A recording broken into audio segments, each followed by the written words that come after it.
अरे यार आंखों मत करो, रिकॉर्ड करो।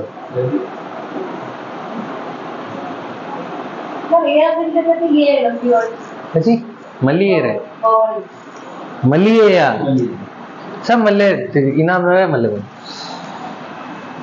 लोग इस जाने नहीं रहे। अबे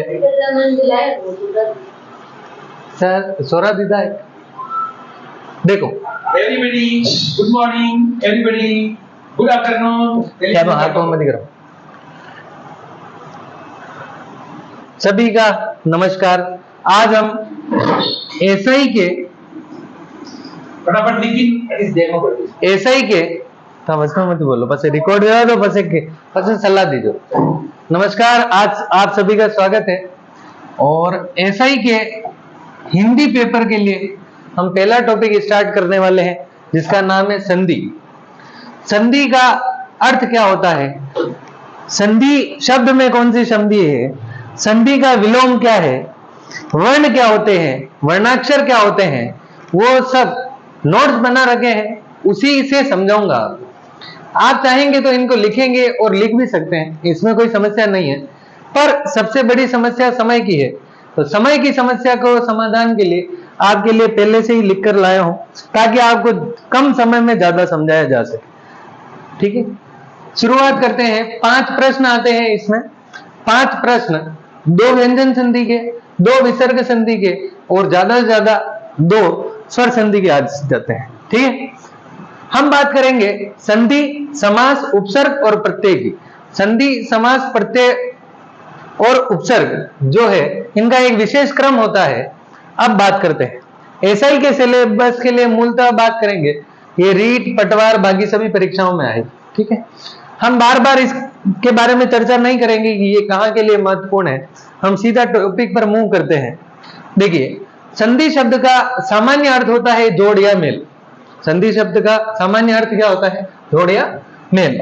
और संधि शब्द में संधि जो है सम प्लस दी।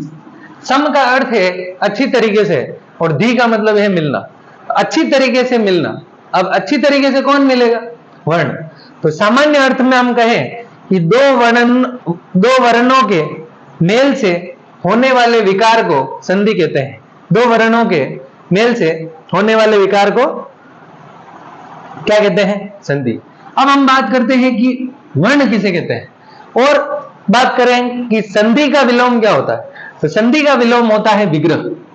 संधि का विलोम क्या होता है, विग्रह। अक्सर हम कह देते हैं कि विच्छेद होता है, पर उसका विलोम विच्छेद नहीं, क्या है, विग्रह। वर्ण भाषा की सबसे छोटी लिखित इकाई क्या कहलाती है, वर्ण। भाषा की सबसे छोटी लिखित इकाई क्या कहलाती है, वर्ण कहलाती है। वर्णमाला की बात करते हैं। जब वर्णों को व्यवस्थित क्रम में, वर्णों के व्यवस्थित क्रम को क्या कहते हैं, वर्णमाला। वर्णों के व्यवस्थित क्रम को क्या कहते हैं, वर्णमाला। हिंदी वर्णमाला की जब बात करें, इसमें कुल अक्षरों की संख्या 52 है, जिसमें मानक वर्ण 52 तथा मूल वर्ण कितने हैं, 44 है। वर्ण जो है, वर्ण के 2 भाग है, एक स्वर तथा दूसरा व्यंजन। एक स्वर तथा दूसरा व्यंजन। स्वर बात करते हैं। स्वर क्या होते हैं, जिस प्रकार हम जानते हैं कि अ, आ, इ, ये सारे स्वर होते हैं, पर स्वर की परिभाषा की बात करें, वे वर्ण जिनका उच्चारण स्वतंत्र रूप से हो सकता है। जैसे कि अ के उच्चारण के लिए किसी शब्द की आवश्यकता नहीं होती, परंतु क के उच्चारण के लिए जब हम बोलेंगे क, तो पीछे अ की साउंड आएगी। अगर का की बात करेंगे तो क के पीछे आ का साउंड आएगा या ध्वनि आएगी। चलिए, स्वर की संख्या कितनी होती है, 11, पर मात्राएं कितनी होती है, 10। अब आप बोलेंगे कि कौन से वर्ण के मात्रा नहीं होती, तो अ वर्ण के कोई मात्रा नहीं होती। चलिए आगे बढ़ते हैं। ये 4 संयुक्त अक्षर है। श्र, श्र का मतलब श प्लस र। अक्ष आधा का और श। त्र का मतलब आधा ता और र। और ग का जो उच्चारण है, हम इसको ज से करते हैं। किससे करते हैं, ज से। ये बेसिक बात है, आप ध्यान दीजिए। स्वर उत्पत्ति के आधार पर, हर किसी का वर्गीकरण उसके आधार पर निर्भर करता है तो स्वर का वर्गीकरण का भी कुछ आधार है। उसमें पहला आधार है उत्पत्ति के आधार पर, इतिहास के आधार पर, उद्गम के आधार पर, स्रोत के आधार पर। जब ये चार बातें आपको बोली जाए तो आपको उसके बारे में बताना है। उत्पत्ति के आधार पर दो प्रकार के होते हैं, एक मूल स्वर, एक संधि स्वर। एक तो मूल स्वर, एक संधि स्वर। बात करें जब अ, ई, उ और री की, तो ये सारे जो चारों स्वर है वो कौन से है? मूल स्वर है। कौन से स्वर है? मूल। बाकी के जो 7 स्वर है वो कौन से स्वर है? संधि। समझिए आप, अ और अ दोनों को मिलाने पर क्या आता है? आ। अ और अ को मिलाने पर क्या आता है? आ। तो दो अ को मिलाने पर आ आता है। इसी प्रकार ये क्या है? संधि स्वर। तो संधि स्वर मूलतः कितने होते हैं? 7। और मूल स्वर कितने होते हैं? 4। अब हम बात करें कि संधि स्वरों की, संधि स्वर दो स्वरों से मिलकर बने होते हैं। तो वो स्वर जिनके दो स्वरों से मिलकर बने होते हैं उनके ही टुकड़े किए जा सकते हैं। तो संधि स्वर के टुकड़े किए जा सकते हैं, संधि स्वर के टुकड़े किए जा सकते हैं और मूल स्वर के टुकड़े नहीं किए जा सकते। संधि स्वर के टुकड़े किए जा सकते हैं और मूल स्वर के टुकड़े नहीं किए जा सकते। चलिए फिर हम आगे बढ़ते हैं। स्क्रीनशॉट लेना चाहें तो आप इस बात का ले सकते हैं, ठीक है। चलिए आगे बढ़ते हैं। संधि स्वर, संधि स्वर भी 7 है, वो भी 2 प्रकार के होते हैं। संधि स्वर कितने प्रकार के हैं? 7, और वो भी 2 प्रकार के हैं। उसमें से सबसे पहला है दीर्घ स्वर और दूसरा क्या है? संयुक्त स्वर। जब 7 के 2 हिस्से करते हैं तो एक 3 और एक 4। 3 कौन से हैं? दीर्घ स्वर, और 4 कौन से हैं? संयुक्त स्वर। अगर हम बात करें आ, ई और उ, वो कौन से स्वर हैं? दीर्घ स्वर।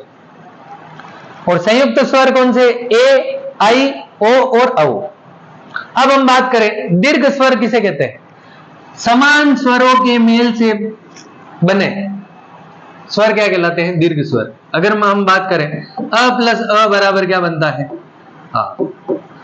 पर हम बात करें अ प्लस उ, इन दोनों को साथ में बोले तो औ क्या बना आपके? औ। अगर बात करें अ प्लस ई तो क्या बना? आई। जब दो मूल स्वर भिन्न भिन्न हो उसे क्या कहते हैं? ए। और जब दो मूल स्वर समान हो तो उसे क्या कहते हैं? ओ। दीर्घ स्वर 3 प्रकार के होते हैं और संयुक्त स्वर कितने प्रकार के होते हैं? 4। संयुक्त स्वर असमान स्वरों से मिलकर बने होते हैं और दीर्घ स्वर समान स्वरों से। फिर से बात करते हैं, उत्पत्ति के आधार पर 2 प्रकार के होते हैं, एक तो मूल और एक संधि। और संधि स्वर भी कितने प्रकार के होते हैं? 2, एक तो दीर्घ और एक संयुक्त। अगर मूल स्वरों की बात करें तो ये कितने हैं? 4, और संधि स्वर कितने हैं? 7। पर यहां बात करें तो ये कितने हैं? 3, और ये कितने हैं? 4। आगे बढ़ते हैं। अब दूसरा जो वर्गीकरण है, उच्चारण स्थान के आधार पर वर्गीकरण। उच्चारण स्थान आधार पर वर्गीकरण, यानी कि उच्चारण का आधार कहां है वहां से वर्गीकरण की बात करते हैं। तो हम एक मुंह का शेप बना सकते हैं ऐसा, ये कोई किसी व्यक्ति का ऐसे मुंह है और इसमें जीभ है। जीभ का अंतिम भाग होता है कंठ। कंठ क्या भाग है? कंठ। तो यहां से स्वरों का उच्चारण होना स्टार्ट होता है। तो सबसे पहला जो है कंठ, कंठ से स्टार्ट होते हैं अ और आ। कंठ के बाद जब आते हैं जीभ के ऊपरी हिस्से में जिसे कहते हैं तालु। क्या कहते हैं? तालु। कंठ के बाद क्या आता है? तालु। तालु से उच्चारण होता है ई और ई का। उसके बाद दांत के ऊपर वाले पार्ट को मुर्दा कहते हैं। क्या कहते हैं? मुर्दा। वहां से र का उच्चारण होता है। कहां से उच्चारण होता है? र का। आप यूं समझिए, री बोल के देखिए तो जीभ जो टच आपके कहां होगी? दांत के ऊपर वाले भाग पे, यानी कि उसका नाम क्या है? मूर्धन्य। फिर जब बात करें ओष्ठ, मुर्दा के बाद क्या आता है? ओष्ठ। उ और उ, अगर हम होठ को पकड़ लें तो उ और उ का उच्चारण नहीं कर सकते। इसी प्रकार कंठ और तालु दोनों से बोले जाने वाले अभी मैंने आपको बताया था ए किससे मिलकर बना है? अ और ई से। और अ का उच्चारण स्थान कौन सा है? कंठ। और ई का उच्चारण स्थान क्या है? तालु। तो इसका पूरा नाम क्या हो गया? कंठ तालव्य। क्या नाम हो गया? कंठ तालव्य। ठीक है। फिर बात करते हैं कंठ प्लस ओष्ठ। अगर अ और उ कहां से बोला जाता है?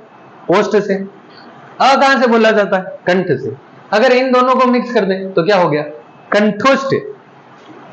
एक बार पुनः बात करते हैं। सबसे पहले उच्चारण स्थान में क्या आता है? कंठ। कंठ के बाद क्या आता है? तालु। तालु के बाद क्या आता है? मूर्धन्य। मूर्धन्य के बाद ओष्ठ। फिर कंठ तालु और कंठ ओष्ठ। चलिए, ये इस प्रकार से कितने प्रकार के होते हैं? 6 प्रकार के। उच्चारण स्थान के आधार पर वर्णों का वर्गीकरण कितने प्रकार से होता है? 6। चलिए आगे बढ़ते हैं। उच्चारण कालमान या समय के आधार पर किसी वर्ण को बोलने में कितना समय लग रहा है, उसके आधार पर है वर्ण कितने प्रकार के होते हैं? 2 प्रकार के होते हैं। एक होता है लघु, दूसरा होता है गुरु। लघु का विलोम है क्या है? गुरु। एक होता है ह्रस्व और उसी का विलोम है दीर्घ। एक होता है एक मात्रिक और एक क्या होता है? द्विमात्रिक। यानी कि लघु को ह्रस्व भी कहते हैं और एक मात्रिक भी कहते हैं, और गुरु को दीर्घ और द्विमात्रिक भी कहते हैं। अब हम बात करें समय किसमें ज्यादा लगेगा? द्विमात्रिक में ज्यादा लगेगा। जिस प्रकार उत्पत्ति के आधार पर 2 प्रकार के हैं, उस प्रकार यहां है। जो उत्पत्ति में मूल स्वर थे वही सारे क्या है? लघु स्वर। 4 अ, ई, उ और री। अ, लघु ई, लघु उ और लघु री। गुरु में आ, ई, बड़ा उ, ई, ए, आई, ओ और औ। वह स्वर जिनको बोलने में एक मात्रा का समय लगता है उन्हें लघु स्वर कहते हैं, और वह स्वर जिनको बोलने में 2 मात्रा का समय लगता है उसे क्या कहते हैं? दीर्घ स्वर। अगर हम तीसरी बात करें, संस्कृत में एक तीसरा स्वर भी है जिसे प्लूत स्वर कहते हैं। क्या कहते हैं? प्लूत। जैसे कि हम बात करते हैं ओम, तो ओम का स्वर बोलने में हमें कितनी मात्रा का लगता है? 3 मात्रा का समय लगता है। हो भाई ठाक